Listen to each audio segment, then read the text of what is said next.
तो दोस्तों आज हम फिर से लेकर आ गए हैं देश दुनिया के सभी ताज़ा मुख्य समाचार सिर्फ आपके लिए। चलिए फॉरवर्ड खबर शुरू करते हैं। उससे पहले चैनल को अब तक सब्सक्राइब ना किया तो फॉरवर्ड चैनल सब्सक्राइब कर दे, लाइक कर दे, शेयर कर दें ताकि इसी तरह खबर आप हर रोज देख सकें। चलिए शुरू करते हैं आज की पहली बड़ी खबर। उत्तराखंड में समान नागरिक संहिता यानी यूसीसी का मसौदा तैयार करने वाली विशेषज्ञ समिति शुक्रवार को अपनी दस्तावेज मुख्यमंत्री पुष्कर सिंह धामी को सौंप देगी। यूसीसी पर विधेयक पारित करने के लिए 5 फरवरी से उत्तराखंड राज्य विधानसभा का 4 दिन का विशेष सत्र बुलाया गया है। आपको बता दें कि विधानसभा में विधेयक के रूप में पेश करने से पहले मसौदे पर राज्य मंत्रिमंडल में चर्चा भी की जाएगी। बिहार विधानसभा में नीतीश सरकार अब 12 फरवरी को विश्वास मत प्राप्त करेगी।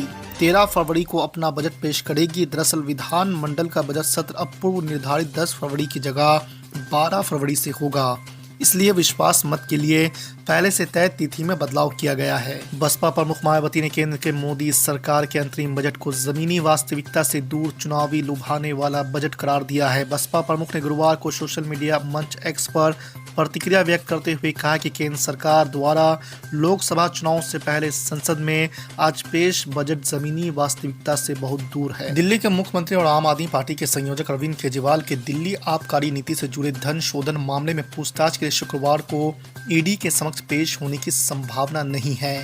ईडी ने बुधवार को केजरीवाल को एक नया और 5वां समन जारी किया है। वित्त मंत्री निर्मला सीतारमण ने 1 फरवरी को लोकसभा चुनाव से पहले केंद्रीय बजट 2024 पेश किया है। ये मोदी सरकार का अंतरिम बजट था क्योंकि ये लोकसभा चुनाव से ठीक पहले आया है।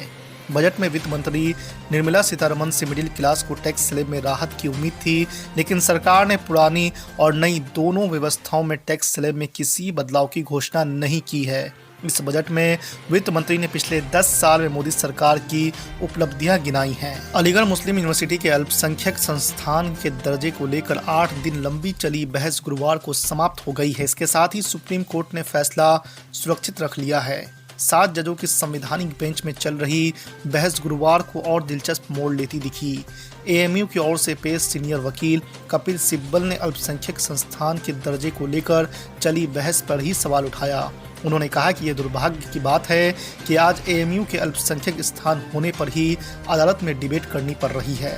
कांग्रेस सांसद डीके सुरेश ने गुरुवार को उत्तर और दक्षिण भारत को लेकर एक बयान दे दिया है, जिससे विवाद छिड़ गया है। कर्नाटक के deputy CM DK Shivakumar के भाई डीके सुरेश ने आरोप लगाया है कि कर्नाटक को केंद्र सरकार पर्याप्त पैसा नहीं दे रही है। इसी वजह से उनके पास दक्षिण भारत को लेकर अलग राज्य की मांग करने के अलावा कोई और विकल्प नहीं बचता है। बिहार के मुख्यमंत्री नीतीश कुमार की एनडीए में वापसी से लोकसभा चुनाव में किस गठबंधन को फायदा होगा, ये सवाल अभी सभी के मन में गूंज रहा है। राज्य में सत्ता परिवर्तन के बाद हुए एक सर्वे के आंकड़े जारी हुए हैं। इसमें बताया गया है कि नीतीश कुमार के महागठबंधन छोड़ने से विपक्षी दलों को आगामी चुनाव में नुकसान झेलना पड़ सकता है। वहीं जेडीयू के एनडीए में आने से बीजेपी नीति गठबंधन मजबूत हो गया है।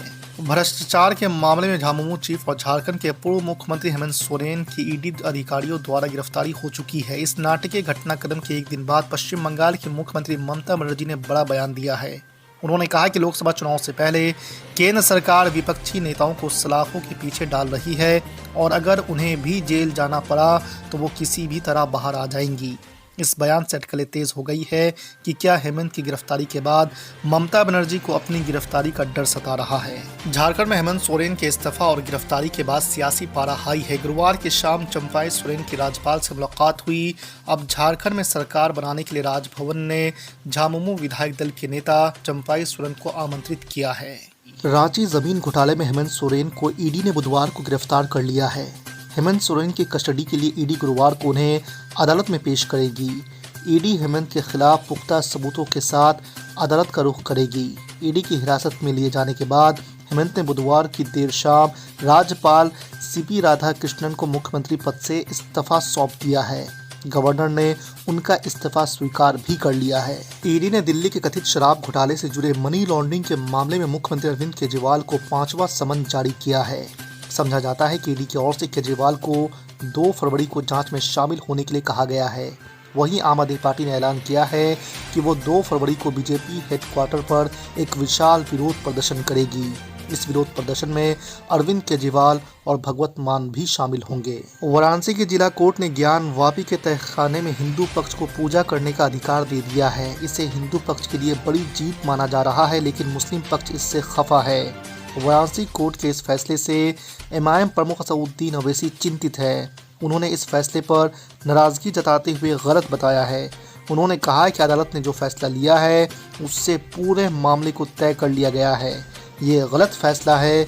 6 दिसंबर इस देश में दोबारा हो सकता है। वहीं मुस्लिम संगठन जमाते इस्लामी ने ज्ञान वापी के व्यास तय खाने में हिंदू पक्ष को पूजा करने का अधिकार देने को अन्याय बताया है। चंडीगढ़ मेयर चुनाव के नतीजों में मिली अप्रत्याशित हार आम आदमी पार्टी और कांग्रेस के गले के नीचे नहीं उतर रही है। इस मामले में दोनों दलों ने सुप्रीम कोर्ट जाने का मन बना लिया है। इससे पहले आम आदमी पार्टी ने पंजाब और हरियाणा कोर्ट में याचिका दायर की। अदालत ने मामले की अगली सुनवाई 26 फरवरी तय की है। पंजाब के मुख्यमंत्री भगवंत मान ने बुधवार को कहा है कि इस धोखाधड़ी के खिलाफ आम आदमी पार्टी और कांग्रेस सुप्रीम कोर्ट भी जाएंगे। झारखंड के पूर्व मुख्यमंत्री हेमंत सोरेन की गिरफ्तारी के बाद कांग्रेस सांसद राहुल गांधी ने बीजेपी पर हमला बोला है। राहुल गांधी ने ईडी, सीबीआई, आईटी जैसी सरकारी जांच एजेंसियों को बीजेपी की विपक्ष मिटाऊ सेल बताया है। आपको बता दें कि राहुल गांधी ने बुधवार को सोशल मीडिया प्लेटफॉर्म एक्स पर लिखा है कि ईडी, सीबीआई, आईटी आदि सभी सरकारी एजेंसियां नहीं रही, अब ये भाजपा की विपक्ष मिटाऊ सेल बन चुकी है। राहुल गांधी ने आगे लिखा है कि खुद भ्रष्टाचार में डूबी भाजपा सत्ता की सनक में लोकतंत्र को तबाह करने का अभियान चला रही है। इंडिया गठबंधन में सब कुछ ठीक नहीं चल रहा है। बिहार में नीतीश कुमार के झटके के बाद अब बंगाल में भी उसे टेंशन मिलने लगी है। यहाँ पर मुख्यमंत्री ममता बनर्जी के भतीजे अभिषेक बनर्जी ने कांग्रेस पर करारा हमला किया है। अभिषेक बनर्जी ने कहा है कि उनकी पार्टी ने इसलिए लोकसभा के लिए चुनाव लड़ने का फैसला किया क्योंकि कांग्रेस ने सीट शेयरिंग में काफ़ी वक्त लगाया। उन्होंने कांग्रेस पर हाथ रखने का आरोप भी लगाया है। जमीन घोटाले में घिरे झारखंड के मुख्यमंत्री हेमंत सोरेन के खिलाफ ईडी ने बड़ा एक्शन लिया है। ईडी ने सोमवार को मुख्यमंत्री हेमंत सोरेन के दिल्ली स्थित घर पर छापेमारी की। इस दौरान हेमंत सोरेन मौजूद नहीं थे। जांच टीम ने यहां जरूरी कागजात खंगाले। इसके बाद सोरेन की BMW कार जब्त कर ली गई। कुछ दस्तावेज भी जब्त किए गए हैं। एयरपोर्ट पर भी ईडी की टीम मौजूद है। इस बीच हेमंत सोरेन ने ईडी पर राज्य सरकार के कामकाज में बाधा डालने का आरोप लगाया है। मराठा आरक्षण को लेकर शिंदे सरकार में ही फूट देखने को मिल रही है। मुख्यमंत्री एकनाथ शिंदे ने ओबीसी कोटा में से ही मराठाओं को आरक्षण देने और उनको कुणबी कास्ट सर्टिफिकेट जारी करने का फैसला किया है। वहीं अब ओबीसी नेता इसके विरोध पर उतर आए हैं। एनसीपी नेता और शिंदे सरकार में मंत्री छगन भुजबल कह चुके हैं कि सरकार का फैसला लागू होते ही ओबीसी कोटा में अन्य जातियों को आरक्षण मिलना ही बंद हो जाएगा। जमीन के बदले नौकरी मामले में राजद प्रमुख लालू प्रसाद यादव 10 घंटे की पूछताछ के बाद ईडी के दफ्तर से बाहर आ सके हैं। ईडी की विशेष टीम ने पटना के गांधी मैदान इलाके में मौजूद जोनल कार्यालय में उनसे पूछताछ की है। सोमवार सुबह करीब 11:15 बजे लालू प्रसाद यादव अपनी बड़ी बेटी सांसद मीसा भारती के साथ ईडी कार्यालय पहुंचे। रात 9 बजे लालू यादव ईडी दफ्तर से बाहर आए हैं। आपको बता दें कि इसी मामले में पूर्व उप मुख्यमंत्री तेजस्वी प्रसाद यादव से मंगलवार को ईडी पूछताछ करेगी। कांग्रेस पार्टी के अध्यक्ष मल्लिकार्जुन खड़गे ने प्रधानमंत्री नरेंद्र मोदी पर एक बार फिर से निशाना साधा है। खड़गे ने कांग्रेस कार्यकर्ताओं को संबोधित करते हुए कहा है कि यदि 2024 में प्रधानमंत्री नरेंद्र मोदी दोबारा प्रधानमंत्री बनेंगे तो ये आम चुनाव देश का आखिरी चुनाव होगा।